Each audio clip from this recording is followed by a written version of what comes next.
दारू पिऊन आला.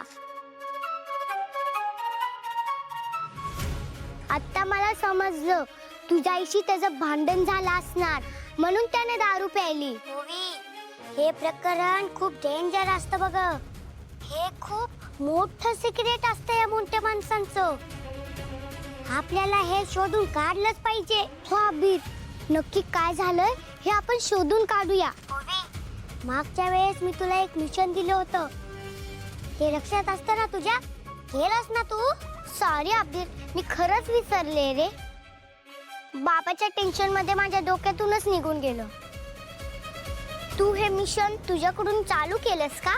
खरं सांगू का, मी पण विसरलो असतो बघ, पण आता विसरत नाही बघ. आपण आजपासूनच काम सुरू करूया. ठीक आहे अबीर, ओवी मिशन स्टार्ट. बेस्ट लक. तुला पण ऑल द बेस्ट अबीर. ठेवतो. आई काय आहे? त्या बावळट माणसाने काय कुठली नोटीस पाठवली आहे? एक सेकंद थांबशील, वाचू मी. गुरुकुलाची जागा ही आमच्या कायदेशीर मालकीची आहे. जर ती जागा जबरदस्तीने किंवा कुठल्याही कायदेशीर पळवाटा शोधून बळकावण्याचा प्रयत्न केलाच तर तुमच्यावर आणि मेहेंदळे परिवारावर तात्काळ फौजदारी गुन्हा दाखल करून कारवाई केली जाईल. राजकुमार, मानलं पाहिजे तुला. तू तिकडे गुरुकुलाला नोटीस पाठवलीस आणि तिकडून त्यांनी उलट तुझ्याच आईच्या नावाने कोर्टात केस ठोकली. तू हा असा काही फासा टाकलायस जो आता थेट तुझ्या आणि तुझ्या आईच्याच अंगाशी येणार आहे. वा, आता या खेळाला खरी मजा येणार. आई हे काय प्रकार आहे सगळा? हा, ती गुरुकुलाची जागा तर तुम्ही स्वतःहून सोडून दिलेली ना, आणि तुम्ही स्वतःहून ती जागा सोडून सुद्धा तुम्हीच ती जागा बळकावल्याचा आरोप तुमच्यावर करण्याची नोटीस. हे काय नवीन नाटक आहे त्या माणसाचं? खरंच ऐकू येतो. मला काहीच कळत नाहीये. मला काहीच इंटरेस्ट नाहीये त्या जागेमध्ये, आणि त्या जागेशी जोडल्या गेलेल्या नात्यांमध्ये सुद्धा अजिबात इंटरेस्ट नाही. तरी सुद्धा मग जगन्नाथने ही नोटीस मला का पाठवली आहे?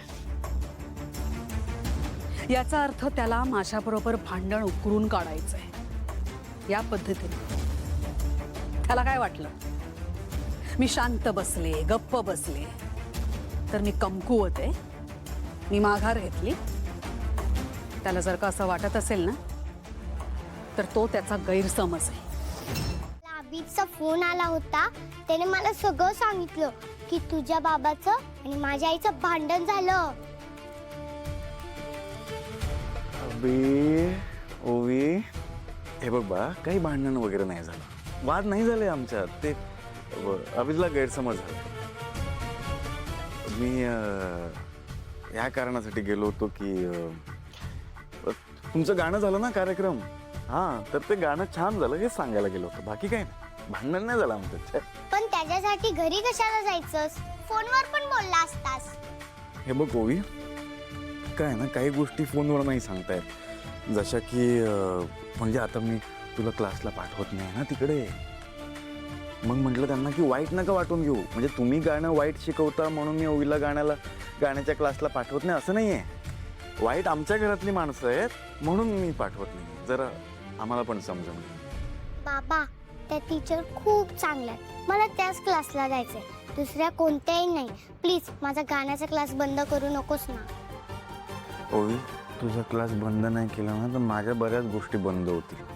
माझं एक जरा समजून घे बाळा. मला काय आहे ना, तुला गाणं शिकायचं होतं, मी तुला घेऊन गेलो ना, पण नंतर काय झालं, आईला कळलं, आईने वाद घातले, भांडणं झाली ना घरात, तुला शिक्षा दिली.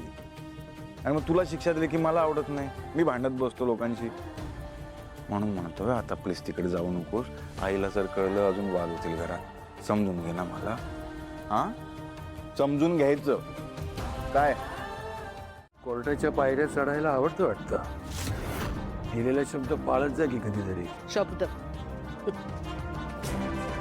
मी दिलेला शब्द मी कायमच पाळते, पण शब्द कोण पाळत नाही हे तुला सांगायची गरज नाही. तू आणि तुझी लेक. वा वा, चोराच्या उलट्या बोंबा का? काय उत्तम. तुमच्या जागेकडे, तुमच्या आयुष्याकडे मी परत कधी फिरकणारही नाही असं म्हटली होतीस ना, मग हे काय चाललंय सगळं?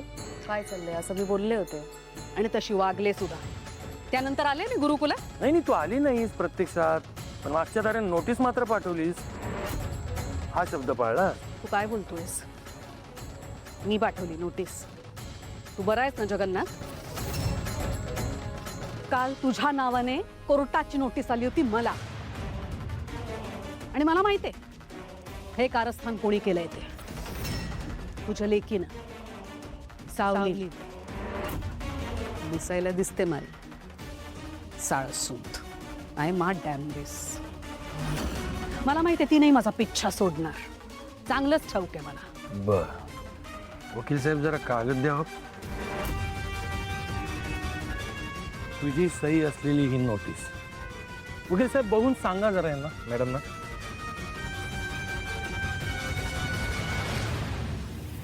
मॅडम, हे जगन्नाथ म्हणतात ते खरं आहे. ही नोटीस तुमच्याच ऑफिसमधनं तुमच्याच नावाने पाठवण्यात आली आहे. यावर तुमची सही आहे. ही हे बघ काहीतरी गैरसमज होतोय. ही नोटीस मी नाही पाठवली आहे. आपण का पाठवू ही नोटीस? तुम्हाला माहिती आहे ना आपण नाही पाठवली आहे. सही माझी दिसते पण सही मी नाही केली आहे. मी नाही केली आहे सही. मला इंटरेस्टच नाही याच्या जागेमध्ये. मी का पाठवेन असं? कागद बघितल्यानंतर पायाखालची जमीन सरकली का? जगन्नाथ प्लीज. नीट बघ, वाटलं तर तारीख बघ. आधी तू मला नोटीस पाठवली आणि उत्तर म्हणून मी तुला नंतर नोटीस पाठवली. बघ. हे बघ ऐक, काहीतरी गडबड आहे. मी सांगते तुला, माझ्या शब्दावर विश्वास ठेव. ही नोटीस मी तुला पाठवलेली नाहीये. काहीतरी गडबड आहे. मी बस झालं. आता माझा तुझ्यावर विश्वास राहिलेला नाही. लढाई तू सुरू केलीस ना तिलोत्तमा, संपवणार नाही. एक गोष्ट लक्षात ठेव, ही फक्त जागा नाही आमच्यासाठी, कितीतरी लेकरांचं भविष्य आहे त्या जागेत.